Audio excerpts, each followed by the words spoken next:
The sky darkened as the research vessel Horizon drifted silently through the outer reaches of our solar system. Captain Daniel Wright stood at the command center, his eyes fixed on the strange object their sensors had detected near Neptune's orbit. "What do you make of it, Lisa?" he asked, turning to his science officer. Lisa Campos adjusted her glasses and studied the readings. "It's unlike anything I've seen before, Captain. Definitely not natural and not of Earth origin. The energy signature is alien." The word hung in the air. After centuries of wondering, humanity finally had its answer. They were not alone. "Send the greeting package," Daniel ordered. "Let's follow first contact protocols." The Horizon transmitted the carefully crafted message of peace and scientific cooperation that Earth's nations had prepared for this very moment. Hours passed as they waited for a response. When it came, it wasn't what anyone expected. The alien probe emitted a burst of energy, scanning the horizon from bow to stern. Before the crew could react, the probe vanished in a flash of light. "They've jumped away," Lisa said, her voice trembling.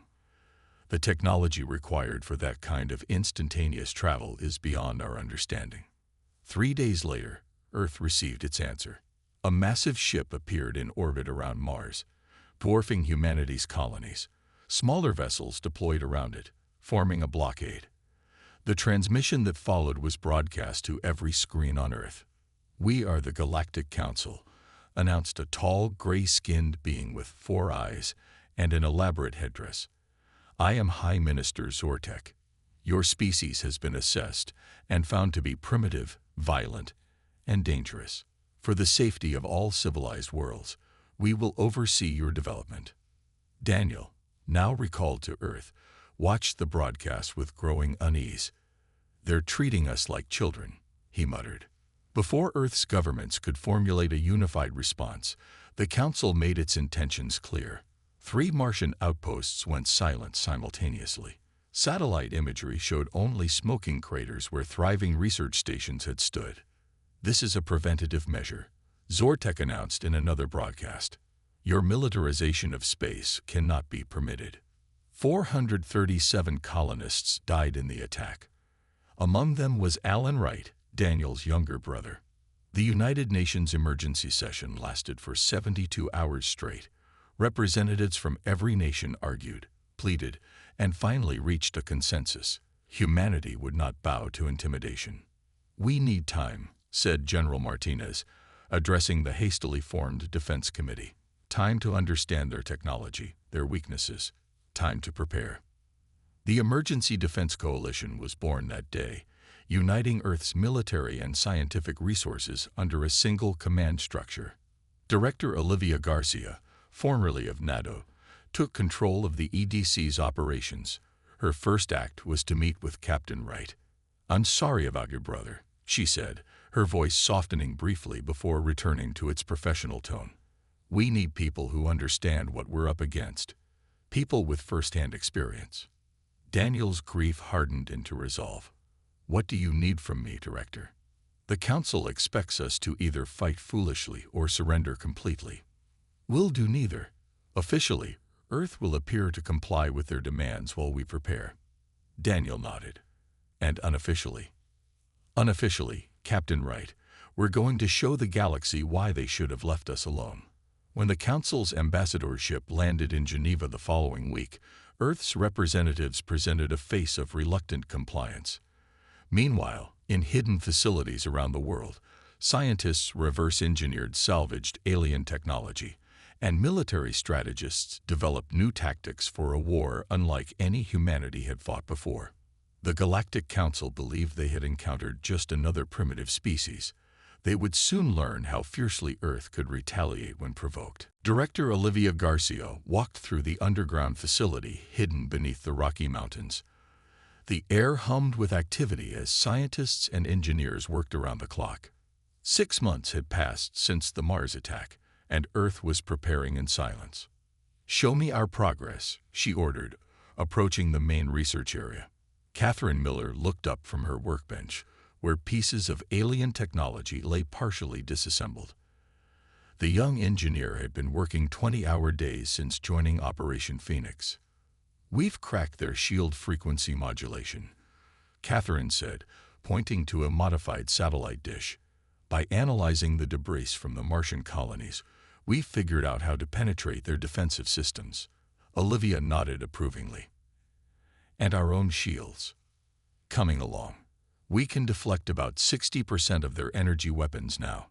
In another section of the facility, Commander John Reynolds stood before a holographic display showing Council ship formations.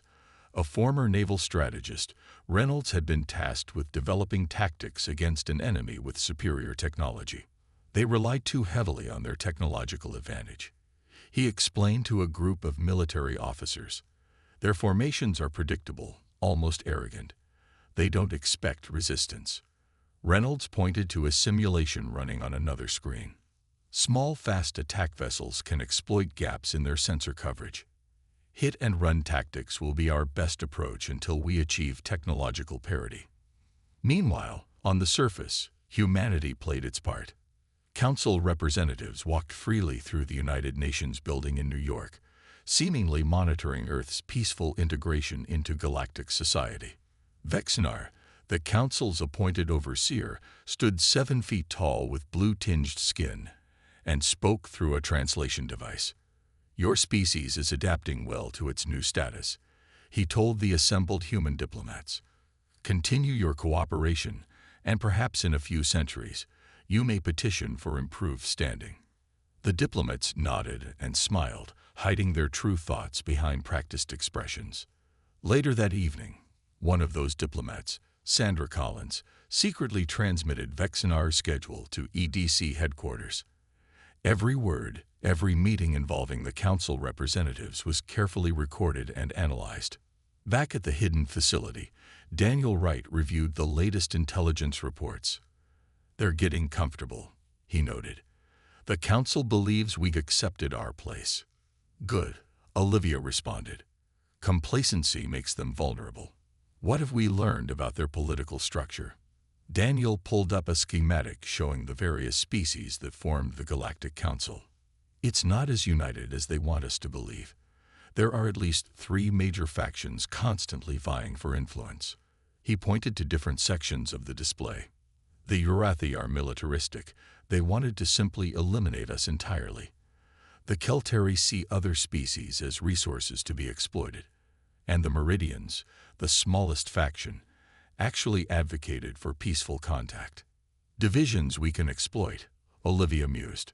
In orbit around Earth, Council ships maintained their watchful presence, unaware of the small probes Earth had deployed to study their every move. Each day provided new insights into Council technology and tactics. At a testing range beneath the Pacific Ocean, the first Earth vessel equipped with reverse-engineered Council technology prepared for its trial run. The ship, small and sleek, represented humanity's first step toward fighting back. "Time estimate until we're ready?" Olivia asked, studying the latest progress reports. 3 more months, Daniel answered. "Maybe 4 to build a sufficient fleet."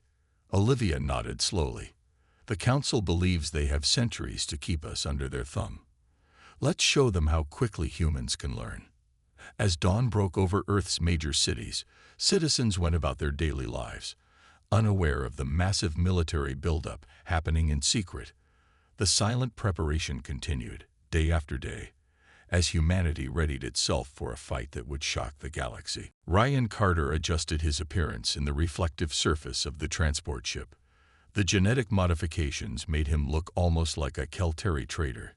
Grayish skin, slightly elongated features, and modified vocal cords to produce the clicking sounds their language required. It had taken months of training to prepare for this infiltration mission. "Remember, gather intel only," Commander Reynolds had instructed him. "No heroics. We need to understand their command structure before we make any moves." The transport docked at Outpost Sigma, a trading hub where multiple species from the Council gathered. Ryan moved carefully through the crowded station, his recording devices disguised as common Keltari accessories. Every conversation, every display of technology, Every glimpse of their security protocols was precious information. On his third day, Ryan noticed a Meridian scientist working alone in one of the research labs. Unlike the other aliens he'd observed, she seemed uncomfortable with the military presence around her. He decided to take a risk. "The Council overreaches again," he commented in passing, using a phrase he'd overheard among disgruntled Meridians. The scientist, Lorianne, looked up in surprise. "You speak plainly for a Kelteri," she responded cautiously. "Perhaps because I value truth over politics," Ryan answered. A friendship formed cautiously over the following weeks. Lorianne revealed her growing discomfort with the Council's treatment of Earth. "They claim humans are violent, yet they attacked without provocation," she confided one evening. "Many Meridians disagree with the Council's actions, but our voices are ignored." Ryan carefully gathered crucial information: the location of the Council's central communications hub, hidden in the asteroid belt, the rotation schedules of their patrol ships, and most importantly, the growing divisions within the Council itself. "The Urathi delegation demands your complete subjugation," Lorianne told him, believing she was speaking to a sympathetic Kelteri. "They want Earth stripped of resources and its population reduced to labor camps." Ryan transmitted this intelligence back to Earth during brief, encrypted bursts that mimicked standard trading data. With each transmission, humanity's understanding of their enemy grew. Meanwhile, Earth's hidden shipyards neared completion of their first combat-ready vessels. Deep beneath the Atlantic Ocean, engineers put the finishing touches on the Defiance, the prototype for Earth's stealth fleet.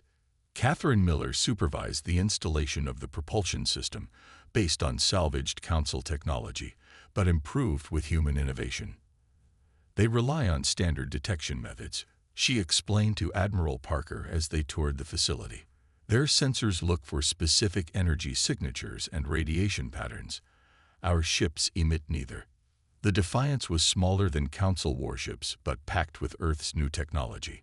Adaptive camouflage that absorbed rather than reflected sensor suites, weapons that could penetrate Council shields, and most importantly, a communication system that operated outside Council monitoring frequencies. "How many ships will be ready for the first strike?" Admiral Parker asked. "7, sir. Not enough for a frontal assault, but perfect for what Commander Reynolds has planned." In space, Council forces continued their patrols, unaware of Earth's progress. Their reports back to Central Command described humans as compliant and adapting to supervision. The occasional resistance from human governments was dismissed as primitive stubbornness that would fade with time. On Earth, Director Garcia met with the combined military leadership of the EDC. The room was tense with anticipation as she activated the holographic display showing the intelligence Ryan had gathered. "The Council believes they're dealing with a primitive species that will take centuries to advance," she said, gesturing to the display showing Council patrol routes. "They have no idea what we've accomplished in 9 months." She turned to face the assembled commanders. "In 2 weeks, we launch our first strike against the communications hub here." She pointed to a location in the asteroid belt. "The Council is about to learn that humanity doesn't surrender. We evolve." Captain Nicole Foster stood on the bridge of the Defiance, her hand steady despite the weight of the moment. This would be humanity's first counterattack against the Galactic Council. 7 stealth vessels moved silently through the asteroid belt, approaching the massive communications hub that coordinated all Council activities in the solar system. "Status report," Nicole ordered, her voice calm. "All systems nominal, Captain," her first officer replied. "Council patrols are following standard routes. They have no idea we're here." The Defiance and its sister ships had departed Earth 3 days earlier, their revolutionary propulsion systems leaving no trace for Council sensors to detect. Now they positioned themselves strategically around the hub, a spinning structure nearly half a mile across. "All ships, confirm targeting solutions," Nicole said into the secure comm. 6 acknowledgments came back instantly. She took a deep breath. "Remember your training. Execute on my mark." Nicole glanced at the mission clock. 3, 2, 1, mark. 7 human vessels fired simultaneously. Their weapons, modified versions of Council technology, struck with precision. The hub's shields flickered and failed, never designed to withstand attacks from weapons using their own technology against them. Second volley, Nickel ordered. The next round of fire targeted the hub's power core and communication arrays. Explosions bloomed silently in space as critical systems failed. Within minutes, the massive structure began breaking apart. Council vessels responding, reported the sensor officer. 3 patrol ships approaching from Sector 7.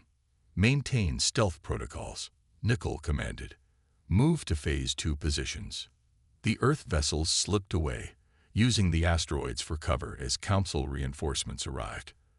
The patrol ships scanned desperately for the attackers but found nothing.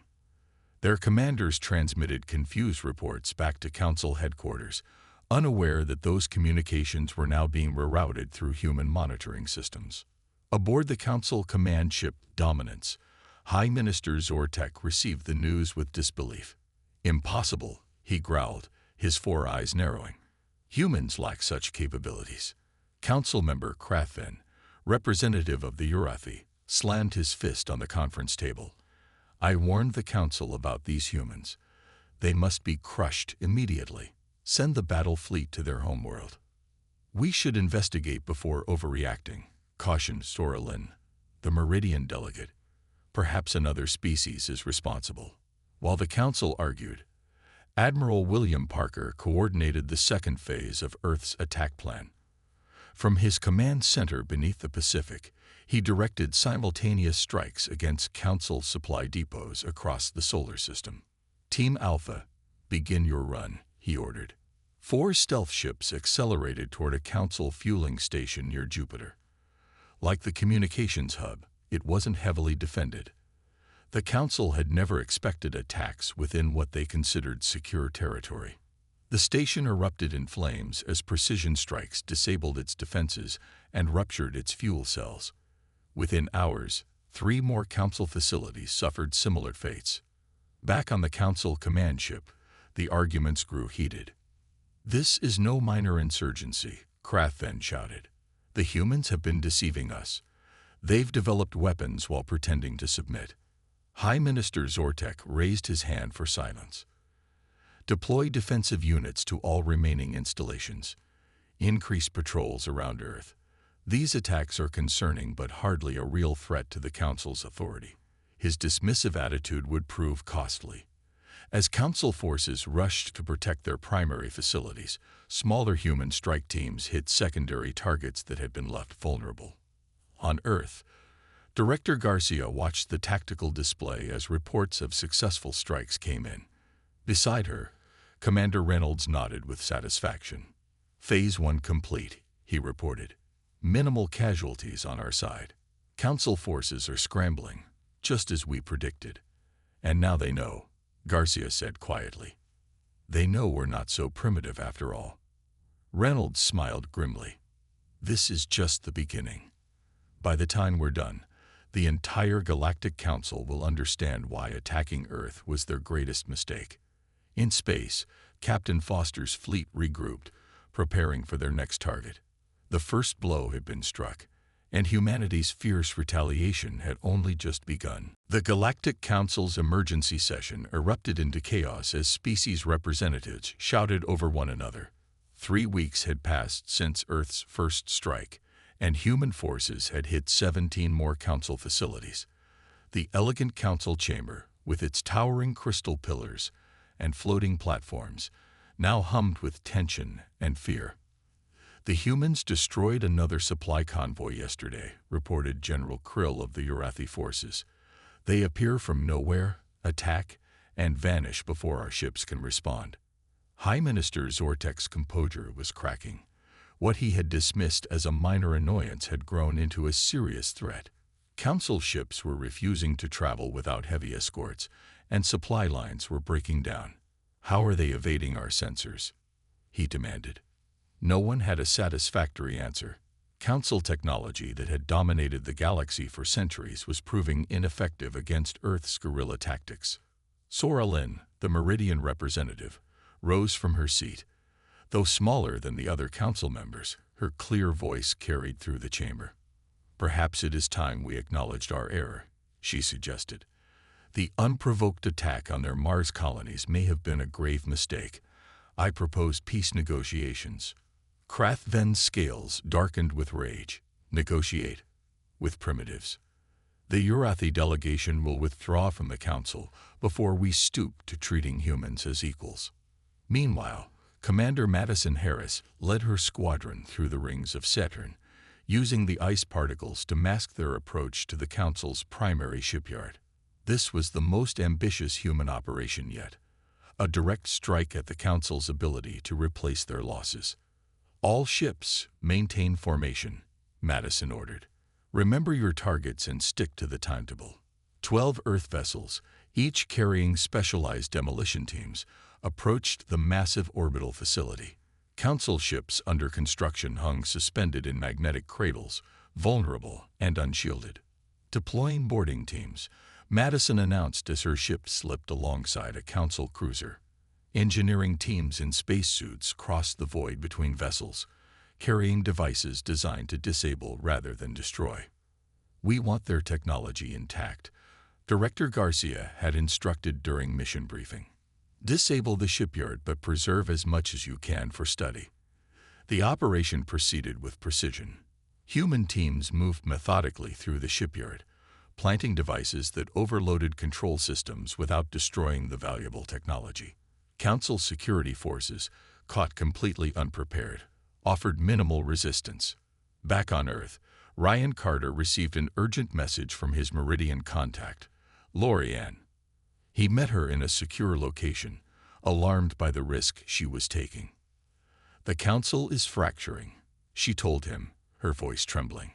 "Krathven and the Urathi are pushing for total war against Earth. They want to deploy planet-killer weapons." Ryan's blood ran cold. "How soon?" "The vote is scheduled in 3 days. I've brought technical specifications of their defensive systems." She handed him a data crystal. "I cannot stand by while they commit genocide." The information Lorianne provided was invaluable. It revealed not only the Council's weapons capabilities, but also the growing resistance among Meridian worlds to the Council's leadership. As news of the shipyard strike reached the Council chamber, Krathven seized the moment. "Enough debate. The humans have proven themselves too dangerous to be permitted further development. I call for immediate deployment of our main battle fleet." The vote was close, but fear won over reason. The Council approved a full-scale invasion of Earth, overriding Soralin's objections. What they didn't know was that their plans were being transmitted to Earth within hours by sympathetic Meridians. As Council warships gathered for the assault, Earth prepared its defenses. Director Garcia stood before the combined military leadership of humanity. "The Council is coming with everything they have," she announced. "They believe this will be a simple operation to crush primitive rebels. Let's show them how wrong they are." In orbital shipyards hidden beneath Earth's oceans and on the far side of the Moon, humanity's full fleet was finally ready. The coming battle would determine not just Earth's fate, but the future of the entire galaxy. The Council battle fleet emerged from faster-than-light travel in a brilliant flash of light. 200 warships, including massive dreadnoughts and carriers filled with fighter craft, took position around Earth's orbit, their weapons powered up, ready to deliver a crushing blow to the troublesome humans.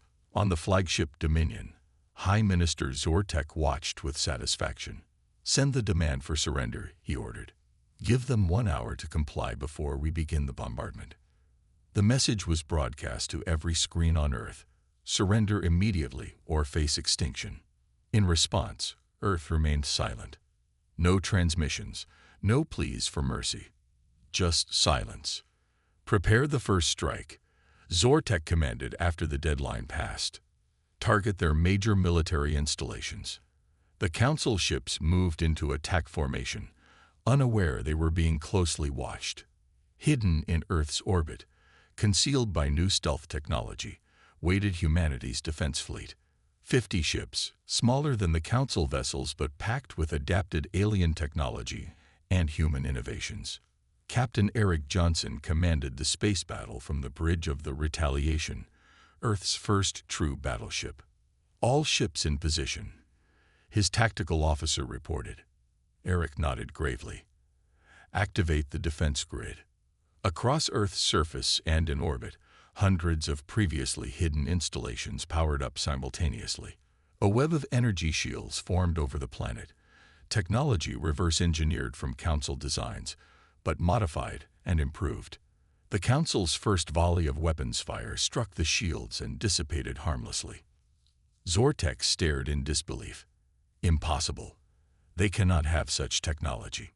Now, ordered Eric. All ships, execute Battle Plan Phoenix.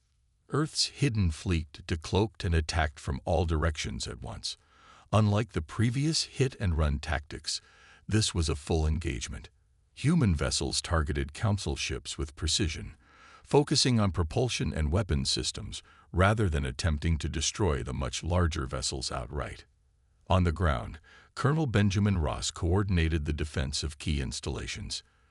Council forces had launched landing craft toward Earth's surface, expecting minimal resistance. Activate ground defenses, Benjamin ordered from his command center. Anti-ship batteries, hidden in mountains and beneath oceans, opened fire on the incoming Council transports. Many exploded before reaching the atmosphere. In orbit, the battle intensified. Council ships struggled to target the smaller, faster human vessels. Their standard tactics, developed over centuries of facing predictable opponents, proved ineffective against Earth's unconventional approach. Dr. Samantha Powell monitored the electronic warfare systems from her station in the lunar base. Deploying the virus now, she announced. Months earlier, intelligence gathered by Ryan Carter had revealed vulnerabilities in Council communication systems. Samantha's team had developed a virus that specifically targeted those weaknesses. The virus spread rapidly through the Council fleet, disrupting communications and disabling targeting systems. Ship commanders suddenly found themselves isolated, unable to coordinate with their battle groups. What is happening? Zortek demanded as displays across his bridge flickered and died. Restore communications. His officers worked frantically, but the virus had been specifically designed to resist their standard countermeasures. As the massive Council ships drifted in disarray, Earth's forces pressed their advantage. Human Marines boarded selected vessels, capturing invaluable technology and taking prisoners. The tide turned decisively when 3 Council dreadnoughts collided, their navigation systems compromised by the virus. The resulting explosion destroyed a dozen smaller ships and created a wave of debris that damaged many more. Council forces are retreating, reported Eric's tactical officer, voice rising with excitement. Multiple ships attempting to jump to FTL. Only half of the Council fleet managed to escape. The rest were disabled, destroyed, or captured. On Earth, people emerged from shelters to see the battle's aftermath lighting up the night sky. Debris from destroyed Council ships burned up in the atmosphere, creating streaks of light that some compared to Earth's defiance made visible. In the EDC Command Center, Director Garcia received the reports with grim satisfaction. The battle for Earth is won, she told her staff. Now we take the fight to them. The Earth fleet pushed beyond the solar system 3 months after the battle for Earth. No longer hiding, humanity now pursued the retreating Council forces. 20 advanced warships, led by Admiral William Parker aboard the flagship Justice, followed the trail of the battered Council fleet. We're not just fighting for survival anymore, Admiral Parker told his crew as they prepared to jump to the Proxima Centauri system. We're fighting to ensure this never happens to Earth again. Using navigation data recovered from captured Council vessels, Earth ships could now travel faster than light, reaching Council-controlled systems within days instead of the years it would take with conventional propulsion. Meanwhile, Lori Ann and a growing number of Meridians had turned against the Council leadership. What began as quiet dissent had grown into open rebellion on several Meridian worlds. The Council lied about humanity, Lori Ann told a gathering of her people. They attacked Earth without provocation and attempted genocide when humans defended themselves. This is not the galactic unity we joined the Council to promote. The Council itself was in chaos. High Minister Zortek struggled to maintain control as more species questioned his leadership. The human threat has been contained, he insisted during an emergency session, even as reports arrived of Earth ships attacking Council outposts in nearby systems. Krath Ven, the Urathi representative, had abandoned subtlety. "You have doomed us all with your incompetence," he shouted at Zortek. "The Urathi fleet will handle the humans ourselves." This fracturing of Council unity played perfectly into humanity's strategy. Rather than facing a united galactic force, Earth now confronted individual species with their own agendas and weaknesses. The final confrontation centered on Nexus Prime, the massive space station that served as the Council's headquarters. Earth forces, now joined by Meridian ships and other species who had suffered under Council rule, surrounded the station. Captain Daniel Wright, commanding the assault team, felt a sense of completion. His brother Alan's death in the Mars attack had set this all in motion. Now he would see justice done. "All ships in position," he reported to Admiral Parker. "The station's defenses are active, but we have numerical superiority." "Open a channel," Parker ordered. "I want to speak to Zortek directly." The High Minister's face appeared on the main display, his four eyes blinking rapidly with stress. "This is Admiral William Parker of Earth. Your unprovoked attack on our people ends today. Surrender the station and prepare to answer for the Council's crimes." Zortek's composure finally broke. "You cannot dictate terms to the Galactic Council. We have ruled the stars for millennia before your species learned to make fire. Yet here we are." Parker replied calmly. "Surrender or we attack in 5 minutes." The station's surrender came 3 minutes later, not from Zortek, but from the station's security chief. Internal fighting had broken out as various factions tried to seize control. Earth Marines boarded alongside Meridian forces, securing key areas and capturing Council leadership. Zortek was found trying to escape in a diplomatic shuttle and was detained by Daniel Wright personally. "My brother was on Mars when you ordered the attack," Daniel told him quietly. "But unlike you, we don't massacre civilians. You'll receive a fair trial." 2 weeks later, representatives from 27 species gathered on Nexus Prime for the formation of a new galactic community. Earth took its place among the founding members, represented by Director Garcia. "Humanity doesn't seek dominance," she told the assembled delegates. "We seek partnership based on mutual respect. The old council failed because it was built on fear and subjugation. This new community must be different." The Meridians, led by Sorelin, became Earth's strongest allies. Together, they established new principles for interstellar relations, emphasizing cooperation rather than conquest. As the new community formed its governing structure, human ships continued to patrol nearby systems. The hard-earned lesson of the Council's attack would not be forgotten. "Peace," Captain Nicole Foster told her crew as they monitored the borders of Earth's new allies. "But peace through vigilance. The galaxy now knows that Earth's retaliation is fierce indeed, but also that our friendship is worth having." Earth had found its place among the stars, not as conquerors, but as respected equals who had proven their worth in the crucible of war.